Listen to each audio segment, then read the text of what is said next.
If you haven't failed recently, then you're not stretching far enough outside your comfort zone to discover, to keep figuring out what you are capable of doing and what's possible for you. And it's only in that stretch that we get the learning and growth for the next thing and the next thing and the next thing.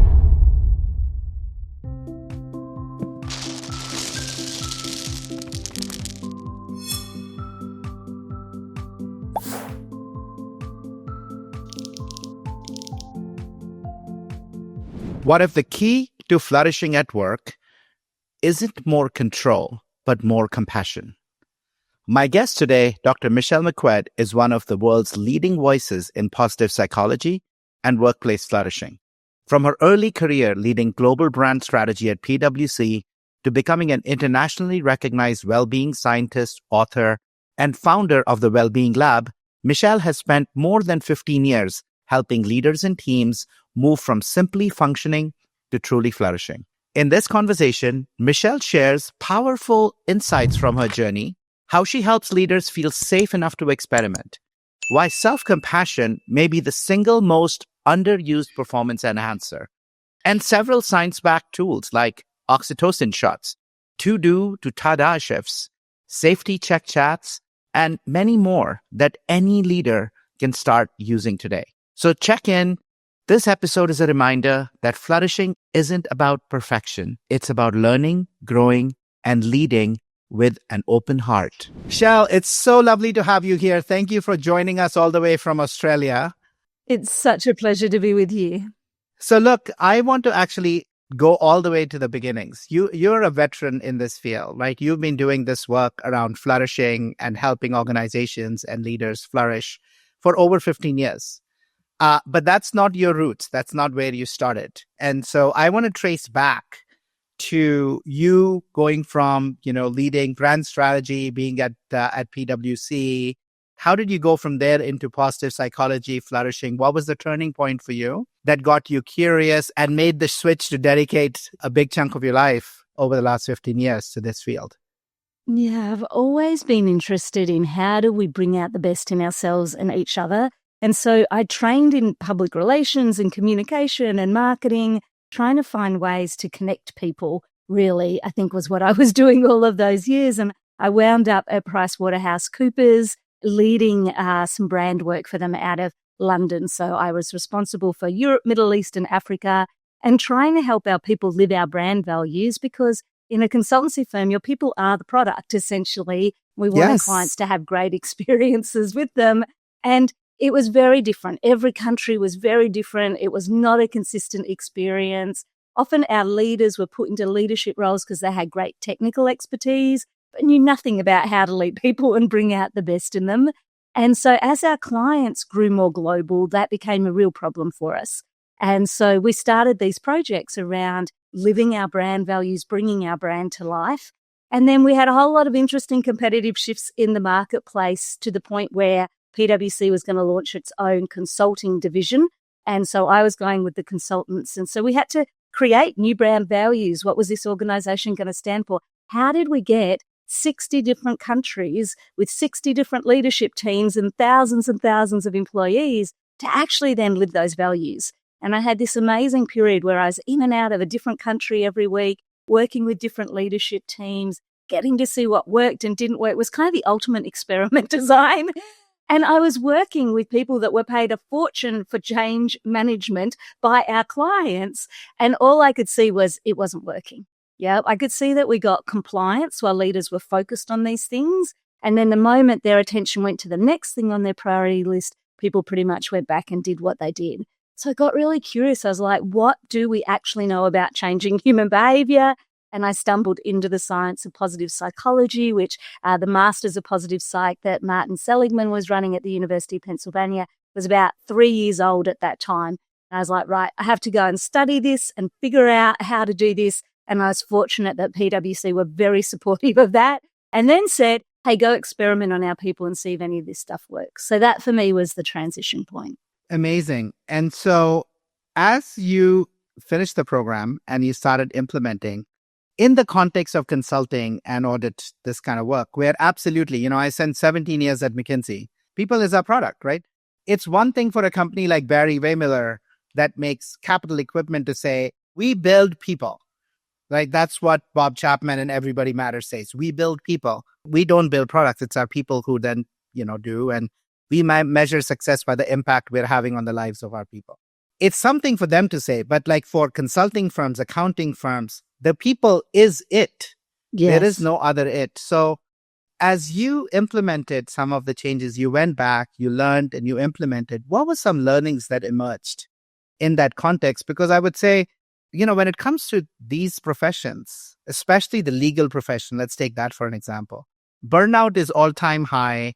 Stress is at an all-time high. I know so many consulting firms where, people are just super stressed. So they're not flourishing. No, not at all. And so tell me a little bit about the learnings. So if if somebody who's a consulting firm partner or a leader listening to this, what should they do? Yeah, well, and I think my most important learning from that time actually would be true for many leaders in all sorts of industries, and that is that often, leaders believe that the value they add is being the expert, having the answers, knowing how to get something done. And boy, what a lot of pressure that puts on us.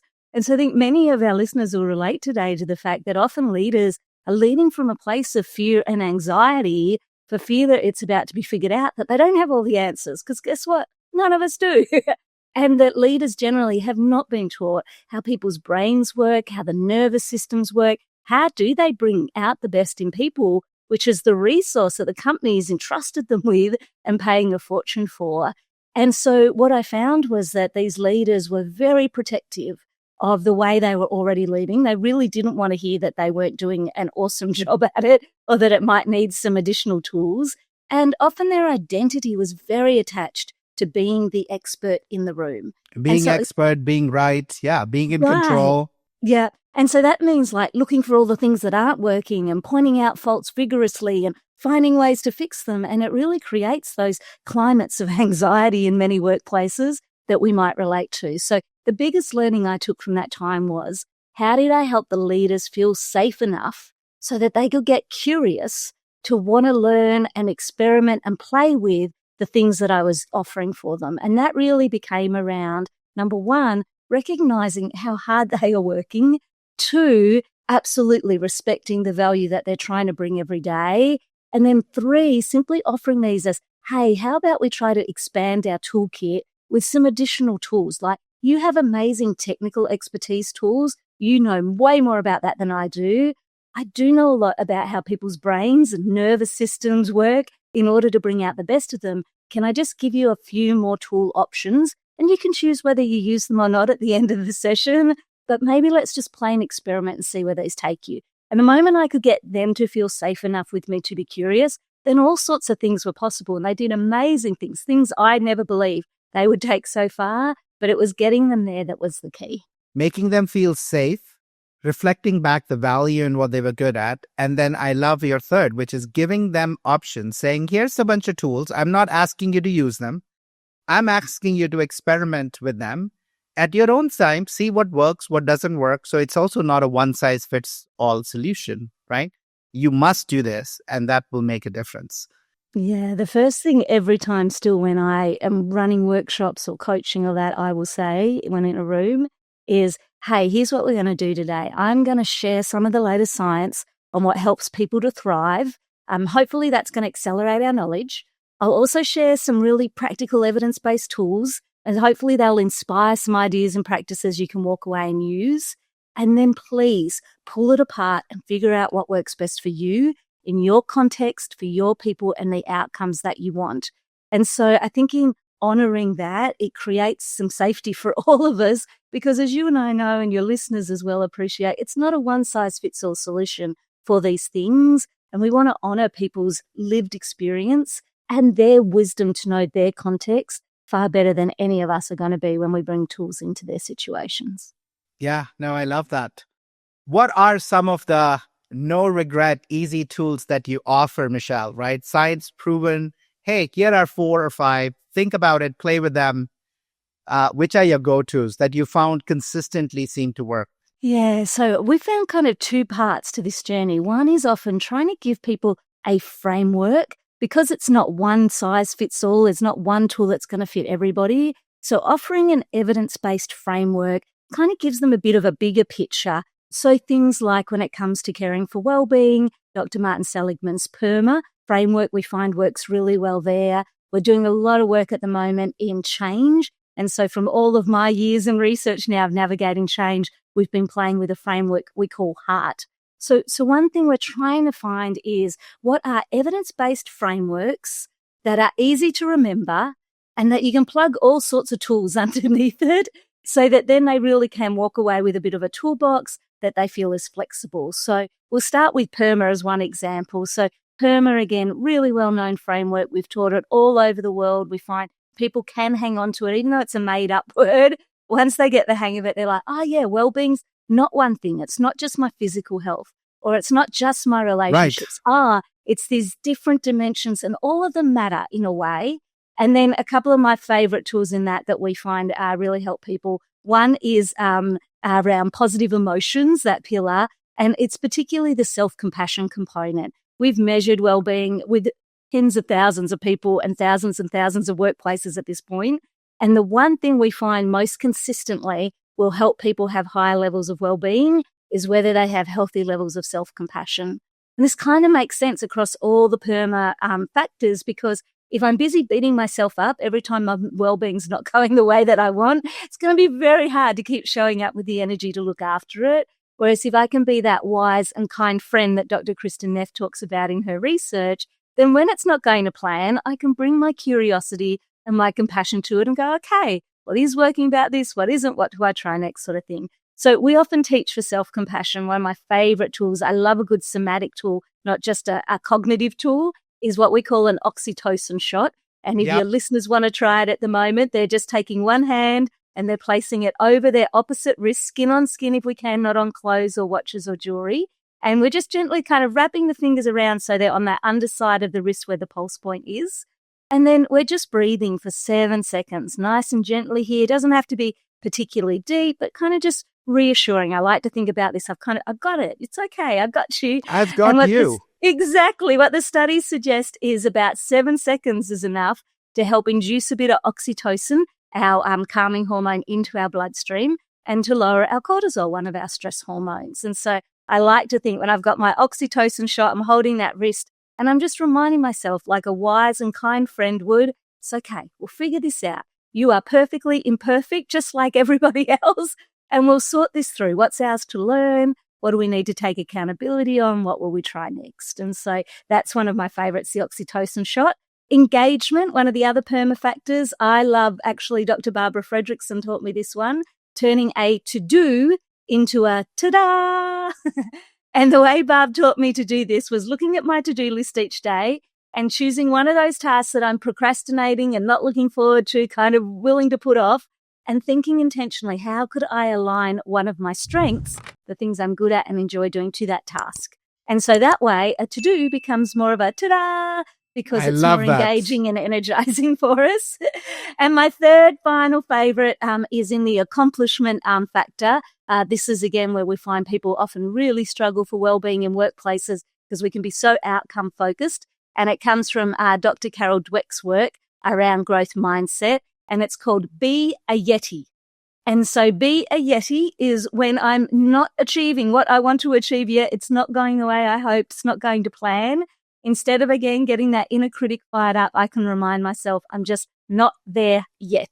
And that's how we be Yetis. I love those three. So powerful.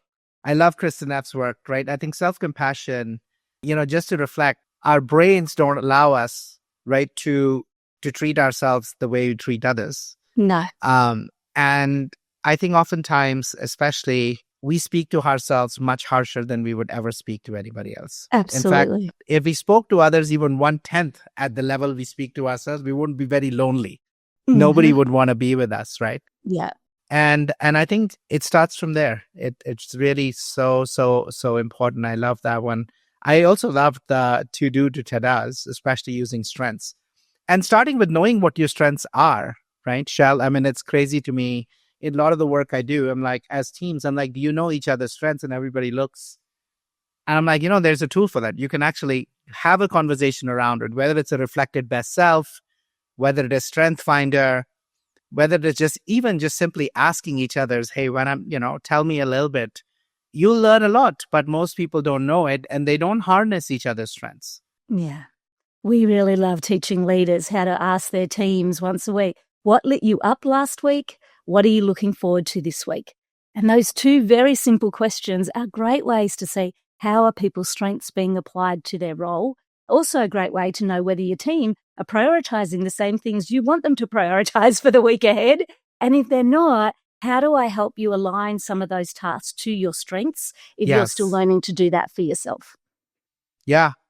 We actually at Happiness Squad, one of the practice we try and lead with, right, is we always open every stand-up we have with some energizer.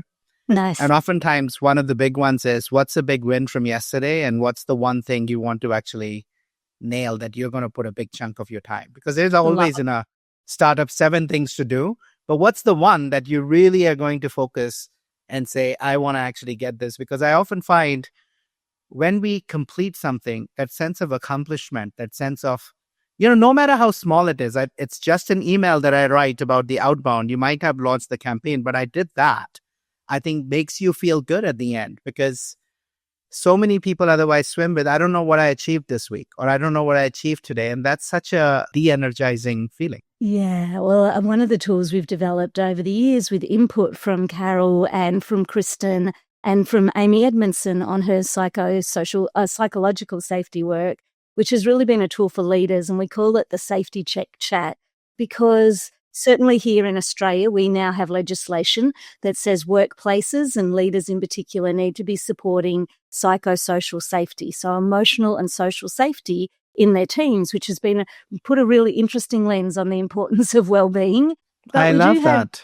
International standards for all countries that suggest that we need to be teaching leaders to do it. So this Safety Check Chat, to your point, is 4 very simple questions. It starts with what's working well, so we can take the victory laps and celebrate the strengths. Then, where are we struggling? And one of the things that always stuck with me, it was an early conversation in the work I had with Carol Dweck. And she said, Michelle, I love the focus on strengths. Can I also encourage you to not be scared about talking about the struggle? And the more we normalize the ability to talk about the struggle, the more we help people see that struggle is just an invitation to learning and growth. We start to take the shame and the isolation out of it. So she said, I love that you start with strengths because that's going to help calm people's brains. We need to know what those strengths are so we can build on them. But can you please always follow it up and also ask about the struggle so that we're normalizing that? And then her point was the third question, which is actually the most important, is, and what are we learning from both of those things? And she really pointed out that particularly in workplaces, we are so outcome focused that often we miss the learning along the way. We think Absolutely. The outcome is all that matters. And she would say, think back even 6 months to all the things you were working so hard on. I'll take a safe bet you can't even remember half of them, but what you did get to take forward, whether you got the outcome or not, was the learning from those opportunities to the fourth question, which is, and what do you want to do now? Yeah, what comes next? And so I love these 4. They're super simple. We teach them to leaders all the time as a way to create more of that psychological safety, to have open and honest conversations about hard things. What's worked well? Where did we struggle? What are we learning? What will we do next? And sometimes leaders will say, oh, but what if nothing's working? And I'll be like, look, the fact you're even having the conversation is something that's working. And if we're still here to talk about things, something is working, or otherwise we'd all be at home in bed, not here in the organization. And we don't want to lose those strengths in hard moments just because it might feel like the struggle is bigger right now. Yeah. And so I love this as a way to teach leaders how to have these conversations with people. How often do you invite leaders to do this? Yeah, so we encourage them to find what feels right for them and their team. Some leaders will add it as a weekly standing item on their agenda. Let's just run a safety check chat team. What's working well? Where are we struggling? Others will use it more in one-on-one conversations. Again, some will use it almost every check-in. Others will save it more for where there are issues. Sometimes use it more for end of project periods for sort of wrap up of what's gone on. Others will wait that there's clearly an issue. Nobody's being honest and really talking about it. Let's use this as a safe way to open up a space for us to dig into it. So I love it. Can be more organic or planned. It can be more regular or, in the moment, but it works so well to create the psychological, neurological, and social spaces we need to have more of those open and honest conversations in our workplaces. What I'm taking away from this is, I think as I'm thinking about our own team, I think this is something that I actually want to implement in one-on-one conversations every week with each one of the teams. Yeah. Because they're all driving their work stream. And I think even just asking that question of what's working, where are we struggling, what are we learning, and what do we want to do different will be good. And then making it a part of our we do 3-week sprints as nice. a team. Yeah. And so as part of the sprint, before we kick off the next one, what did we learn from the last, what worked well, what did we struggle with? And incorporating that, I think, can be a beautiful collective sense-making and individual sense-making to kind of find our way through that. So I think that's probably how I would do it. Yeah, and over time, it's building that culture of psychological safety. It's building that growth mindset, that strengths orientation. It's encouraging self-compassion. I remember in my early days with this work when I was leading a team still at PwC, and I was first learning about growth mindset, and I put on our team agenda each week, screw up of the week. And they thought this was a management trick to get them to admit to all the things they were doing wrong. So for the first 3 weeks, it was just my screw-ups of the week that were being shared. But what we learned, almost a month later, is I was still there to tell the tales. I hadn't been fired yet. But many of our best conversations and learning during that month had come because of the screw-ups that I shared. And so they started to become more comfortable sharing theirs as well. But it really just showed me the importance of how, as leaders, do we make it safe enough for people to have more open and honest conversations with us? And I think Amy's research on the benefits of psychological safety for wellbeing and performance are too good to ignore and just roll right past. Yeah. Well, I think what I found most interesting about her work, right, the origins of her work, which was around this notion of high-performing teams having the highest also error rates. Yes. And it wasn't that they had higher error rates than the others, but they just talked about it just so they could learn from it. Yeah. And it wasn't something to be hid, which is kind of what most organizational cultures are like. They don't want to talk about stuff that didn't work. And they don't actually want to do stuff that's outside their comfort zone if they feel there's a risk of failure, right? Absolutely. So on both ends, it keeps you stuck, not learning and not experimenting enough to grow. Yeah. Right? And I'll often say, look, if you haven't failed recently, then you're not stretching far enough outside your comfort zone to discover, to keep figuring out what you are capable of doing and what's possible for you. And it's only in that stretch that we get the learning and growth for the next thing and the next thing and the next thing. And so I think this is so important that we're not just comfortable. I think one of the things that underlies that is we do have this mistaken idea that somehow everybody else has got it figured out except for us. Yes. And that we're going to be found out at any moment. And so the other piece I'm often always leading when I'm teaching in workplaces and with leaders around this is we are all perfectly imperfect, and that nature wired us that way so that we could learn and grow and adapt as the world around us and within us all keeps changing. And the moment that we can all start to accept that, start to see the reality, that is how our brains are wired to perform at their best, then not only does it take the pressure off, but it also opens up so much possibility and opportunity for us to be able to get in and play. And it makes self-compassion and growth mindsets and psychological safety so much easier for us all to reach for. We hope you're enjoying this episode and would love your help in spreading awareness and furthering our mission to help 1 billion people rewire for happiness. Please consider leaving us a review and sharing this podcast with others in your personal and professional life who you feel could benefit from some of these very insights. It's a really simple way to extend and spread positivity. Also check out Rewire, our proprietary offering to move you from knowing to doing, on the Happiness Squad website, www.happinesssquad.com. Rewire uses the science of habit formation and the power of community to help you build happier habits in 5 minutes or less daily. Now, back to the episode. Yeah. Isn't it interesting? I'd written a LinkedIn post on this a while back. We were walking actually in London, and I'd seen this tree in this garden, which is just completely crooked, right? Floating up. And the thought that might go through my head was, oh my God, how beautiful that is. But that's not how, when we look at nature, we find beauty. Nature rarely is so symmetrical. There are always things off. We don't make sense of that. But literally, when it comes to people, very quickly go to what's not right with this person and what's not right with me, right? We're always swimming in that, but we're also what's not right. And I think it's something that we have to consciously recognize as the bias and kind of how we're going to look at world and choose to do something different. Yeah. When I find with leaders, it helps to get them to understand that our brain is wired to attack any source of threat, be that somebody else or ourselves, to your point before on the self-criticism.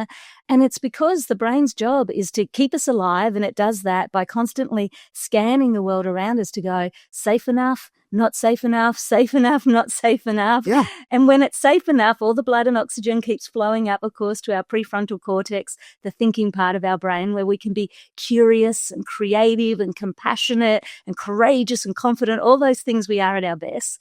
But when we get not safe enough, of course, it flows out into our arms and our legs, ready to trigger our stress responses of fight, flight, freeze, fawn, or flop these days we talk about. And it's hard to do your best work when you're in those states, unless, of course, your life is really on the line, which is where you need them to be. And so, again, I find for many leaders, just helping them understand in the simplest forms how people's brains and bodies are working in order to show up and do the job is a big missing piece of the puzzle. I do find leaders right now are more curious about this than I've ever seen. And so often I find this can help me to move the soft skill into something that feels much more real and tangible and gets their attention. Yeah, no, it's very true. So let's talk a little bit about that. Shell, the Center for Positive Organizations, Marty, and the whole positive psychology movement that just then evolved into the happiness movement. There are so many coaches. The amount of spending on wellness and well-being is like close to $200 billion. It continues growing. And yet, only 20% of people are thriving, 20% find meaning, 22% are burnt out, 60% are stressed. What's going wrong? Why are we not making progress? So I don't know if we're not making progress. Let's play with that for a second. I think context matters. Yeah. So the context over the last 20 years that really the positive psychology field, the positive organizational scholarship field has been doing its work. The context of the world in which we're all living in has shifted dramatically over that time. Yeah. And really studies are suggesting that since about 2016, we're seeing the world perhaps starting to experience different forms of collapse. We've lived through a global pandemic. We are now in the starting stages of a polycrisis, or we talk about a super cycle of change, where economically, politically, socially, environmentally, technically, we have a level of change colliding and amplifying in ways we've never lived through before. So context matters, and context keeps changing along this journey. And so it's going to challenge us in new ways. I think the second piece to that is, what does success look like here? What are we playing for? Is it increased levels of thriving? Is it increased levels of happiness? For me personally, when I went to do the Masters of Positive Psychology, I had that professional interest. How did I help people thrive as they worked to navigate change? But I had a very personal interest, which was from the time I was a little girl, when adults would ask, what do you want to be when you grow up? I used to say happy. And they'd look at me as I didn't quite understand the question, like, no, what are you going to do? Like, you're going to be a teacher or a fireman? Like, what are you going to do? And I'd be like, I want to do things that will make me happy. I was like, what's wrong with you? This is so simple. And as a kid, of course, that seemed like the easiest thing in the world. Yep. And I went about life trying to tick all those boxes that we're told would make us happy: good career, financial security, look after my physical health, find people to love. And on paper, by the time I was 35, life looked great, but I was exhausted trying to keep up with that life, and it really wasn't making me happy. And so when I came across positive psychology, I was like, okay, there is a science to happiness. I will go to school and I will figure this out, and then I will know what it is. But what I realized about halfway through my master's is that perhaps there was something more valuable than happiness that I was playing for. And I started to understand that for all of us, life naturally has ebbs and flows, highs and lows that we go through. And so, yes, we'll have moments of happiness. We'll also have moments of despair, We'll have moments where we're lost. We'll have moments where we feel like it is all falling apart and we do not know if we will get back off that floor and into life again. And the masters really taught me, how did I navigate the highs and the lows? How did I have the confidence so that in the moments where it was high and things were great, I could savor it and enjoy it and not worry about the bottom falling out? And in the moments where I was on my knees on the floor, not sure if I'd ever get up, to know that I did have the knowledge and the tools and the support to find my way through that learning and back out the other side again. So I agree. If we're measuring thriving just as a state of, hey, I'm feeling on top of the world, or happiness, it looks like we're making no progress to moving that population curve along in most countries. But if we're thinking about, is the goal here to help build people's confidence so they have the knowledge and the tools and support to navigate the highs and lows of life and back themselves through that, then I actually would say we're making progress, because the kind of conversations, the level of interest we're seeing is unlike anything I've seen in the last 15 years. I see the incremental improvements. I'll say one last thing here that had a big impact for me. I was in a conversation with Dr. Barbara Fredrickson a few years ago, and it was not long after my dad had passed away from melanoma cancer. And she said, "Hey, Shell, how are you doing right now?" And I said, well, right now, Barb, I'm just focused on functioning. I'm trying to, get out of bed every morning, do some exercise, eat some food, see if I can get a decent night's sleep. And if I can tick those things off in my day, then, I'm doing okay. And she said to me, well, Michelle, that sounds exactly like you're flourishing in this moment, not just functioning, because you've thought about your context and you're showing up in a way that is healthy and appropriate for the moment that you're in. And so what does thriving look like? What does happiness really get defined as? Is it just the on top of the world, or is it our ability to navigate the highs and lows that the super cycle of change we're in is going to require all of us in a way we've never seen before over this next decade? Yeah, well, I love that, right? I think, and I think so, just to play back, I think when I talk about thriving and happiness, right? I mean, I always say fundamentally in our work, we want to help people cultivate a state of joyfulness rather than joy, because I can be joyful in suffering, right? In fact, sometimes when I'm lifting weights and it's painful and after that I'm sore, I am joyful. I am in pain, but because I am doing it because I know I'm growing through it, right? There's the bittersweet element. It's the to bittersweet, it all, right? So I always think about it that way, Shell, right? That it is. And I also look at this field, like I've been in it now for about 10 years. And I see all the research that's coming up. And I see all the people talking, all the conversations like you, right? There's more and more people are talking about mental health and stress and this and that. But when we look at, I'm referring to the 20% thriving point, not in terms of feeling on top of the world, but like, the 4 key elements we did this research at McKinsey, when only 15% of people find meaning at work, especially the front line, on something that you're spending majority of your waking hours on, then it is creating a level of suffering. People aren't thriving, right? They're not thriving because they don't have meaning. It's like one of the core elements of PERMA. When people aren't growing, they feel stuck, stagnant, unseen. They're not satisfied by their work. I think that satisfaction levels are at an all-time low. When you have 60% of people experiencing stress because of workloads, work pressure, time pressure, feeling like that I can't actually break away, I can't separate work and life, because again, they don't find meaning. Work and life are two distinct ones. For me, they're the same. I don't think about them as differently. Yeah. But for many for whom we have not done the work, leaders haven't done the work to infuse meaning in what people are doing. It's this constant battle, right? And I think about this a lot because I see these measures. We were looking at this, when I was at the firm. I've been looking at it now. And all of these indicators are actually lower, right? People are, at least in the US, right? The whole origin of thank God it's Friday is, I'm glad it's Friday. I'm glad it's not Monday. Highest number of heart attacks on Mondays. Yeah. Right? I think I think about this and say, how do we get more leaders to do that journey from the head to the heart? All the research around why we need to do it for performance and to actually alleviate human suffering. We know all the research. We have all the tools, 20 plus years between Michigan and UPenn and all the other great, individuals who've been doing this research. We have the tools. We have the knowledge, but I just don't see people practice it and embedded in organizations. And, my other reflection is I am with you that we are at a period of unprecedented change. There's polycrisis. But if we think about it, at the step back, nobody is doing this to us. No. We are creating it.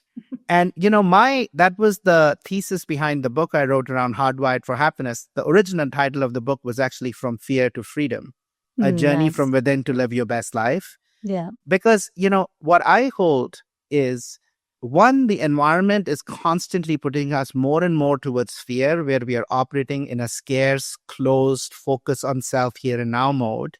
Yeah. But also, when we have created a situation where we spend the majority of our time leaves us stress and in suffering, we are not in a place to actually create something that is anything less than that for the others, right? I go back to climate change. The science is clear. In 30 years, we're not going to have, it's going to be irreversible. And yet we're not moving fast enough. Yeah. Right? In the US, we are reversing years, 20 plus years of, I grew up reading the Lexus and the Olive Tree. Yeah, and we're literally reversing globalization after, and it's happening in Europe with Brexit. And I feel it's all coming from the origin of it is our individual, yes, the environment shaping us, to your point, but also us actually creating that, because we're just suffering.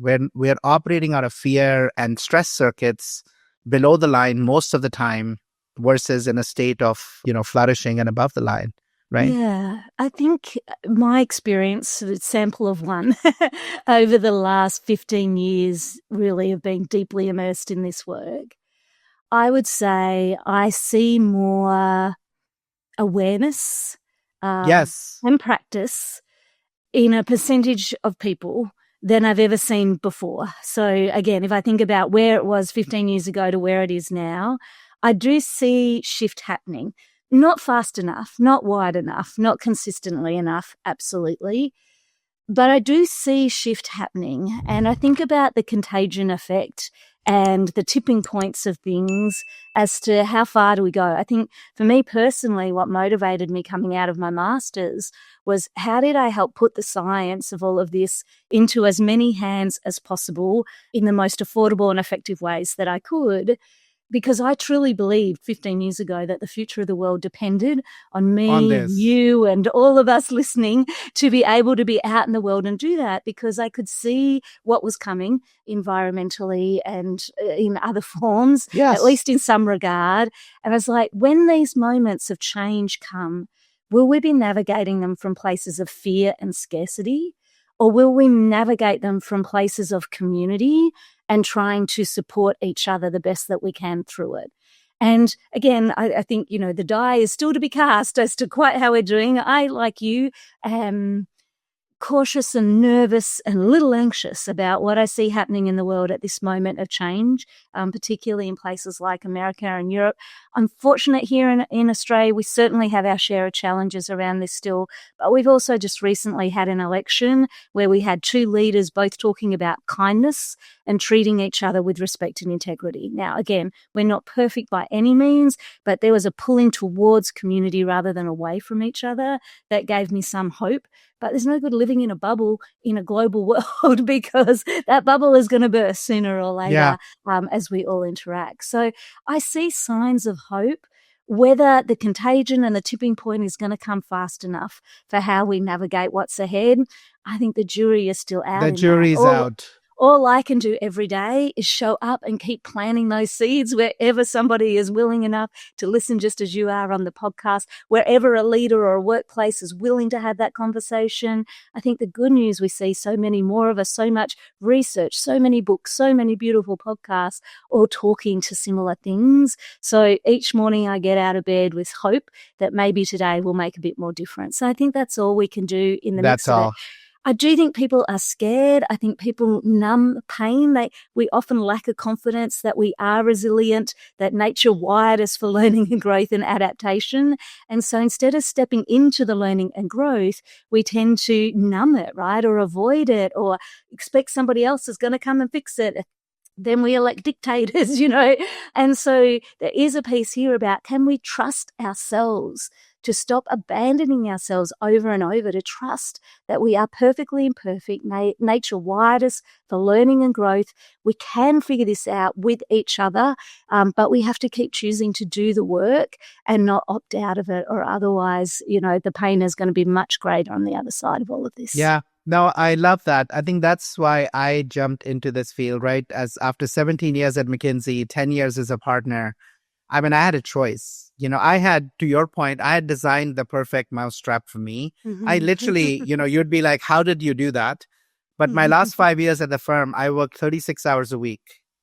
I traveled a night a week. I was working on the field that I cared about.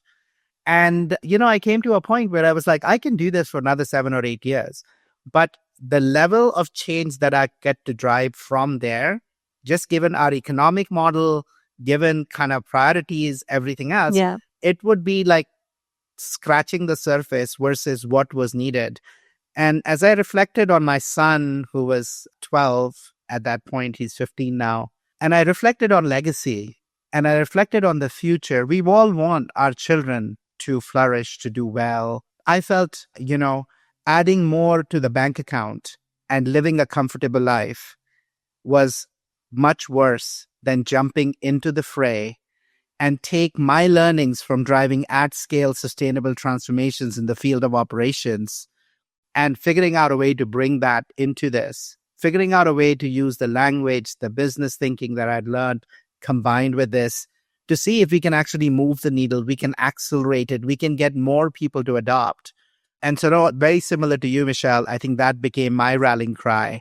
And yet, and when I see those numbers and when I see those stats and I see the slow, it makes me even more passionate and even more, brings a sense of urgency and conviction around if we don't do this and if we don't figure it out, like I think this is the best that we can do.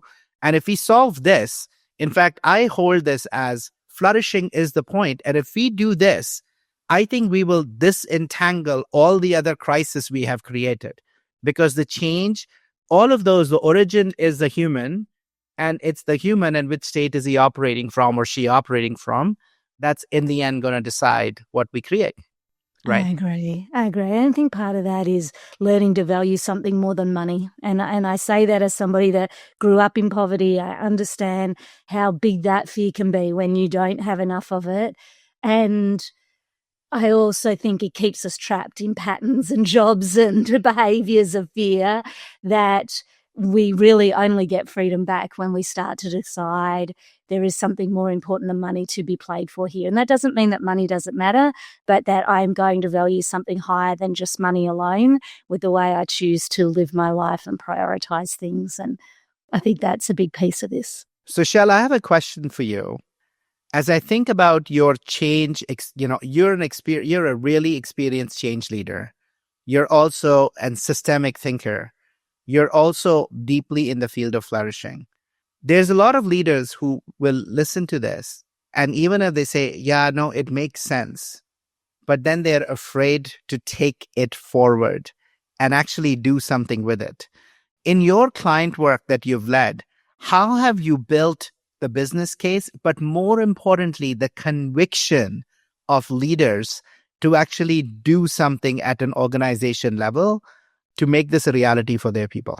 Yeah, so typically I try to find what are the issues in business that I can hook onto, because then I don't have to make the business case. They already know that there is a need or a pain point.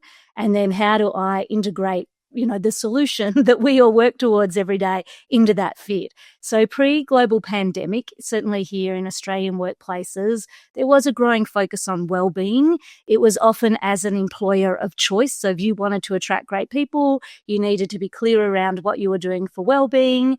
There was a bit of starting concern around burnout around that time, but it was more about, hey, we're a great workplace. You want to come join us? We invest in people's wellbeing. And so at that time, when I go in to make the business case, it was around, hey, how do we help you be an employer of choice? How do we help you attract great talent? How do we help you get the most out of that talent? We're going to come and help teach wellbeing in your organization and help you measure it. We're going to help you understand with your leaders how to lead it. And so that was the hook. during the global pandemic, obviously wellbeing became really important, especially as people were working from home and the like. And so how did we navigate this crisis and look after ourselves? Actually, rest and recovery was the topic we taught most during the global pandemic in workplaces, ironically, because people were just struggling so greatly. Coming out of the global pandemic, I was mentioning here in Australia, we've had new laws come in where workplaces and leaders personally can actually be fined and even jailed in extreme cases if they are not doing everything reasonably practical to minimize the risk of emotional and social hazards. So things like unachievable job demands, poor workplace relationships, poor change management.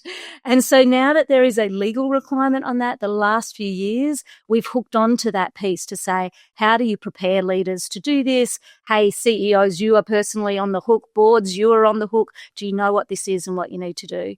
And then now what we've been seeing really since the start of 2025, at the start of the year, I was saying, like, looks like people's nervous systems are fraying. It's like they feel like they're kind of pulling apart because the state of change now is more visible in the world around us and people are feeling really overwhelmed. We just did a big population study here in Australia and we tested this term quiet cracking. And what we found was 1 in 2 employees were saying, I am quietly cracking right now. And we asked them, well, what does that mean? And they were saying, look, on the outside, I'm working so hard to hold it all together, but I'm hiding the fact that on the inside, I'm falling apart.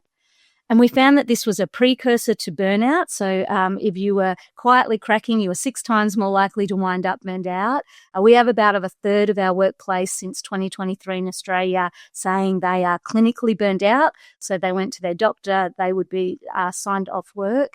So again, right now, we're in that change piece and so I'm always trying to understand what is the challenge in the organizations Right I'm now. trying to support and how do it's all the same solution, all 3 times, same solution in the background, but how do I meet that moment and hook what I can offer to the real business need that they have rather than trying to fabricate a business need that's really not on the leadership agenda.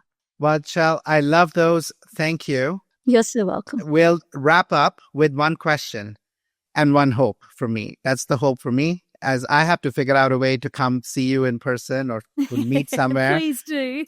Like if I wish you were not around the globe, I would reach through the screen and give you a hug because your energy, your positivity, your optimism, your hope, your passion is infectious, and I would so love to figure out how we collaborate together.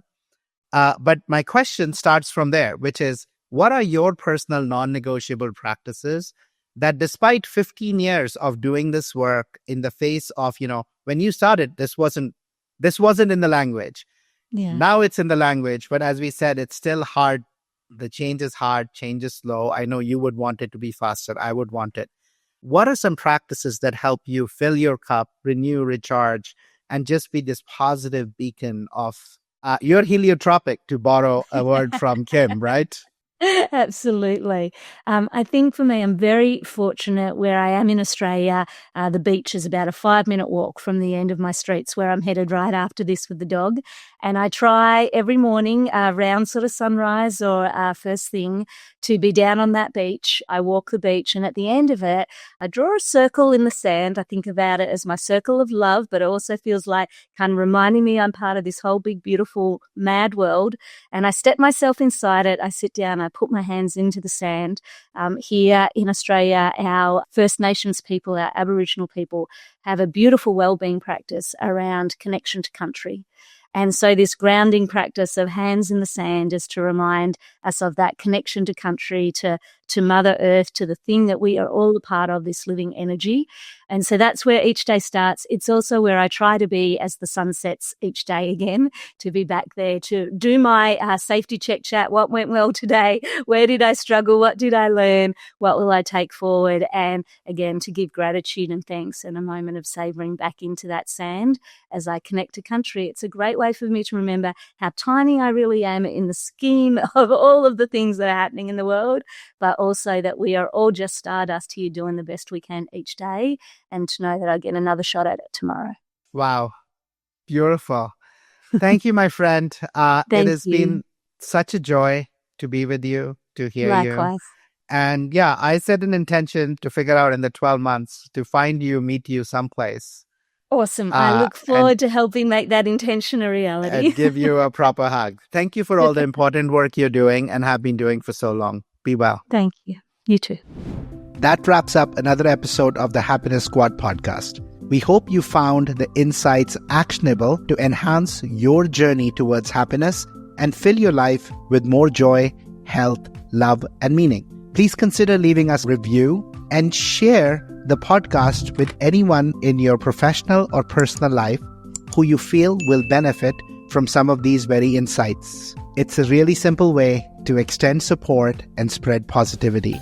Take care, and remember, happiness is a choice that's available to you moment to moment in the here and now. Take care and see you next week.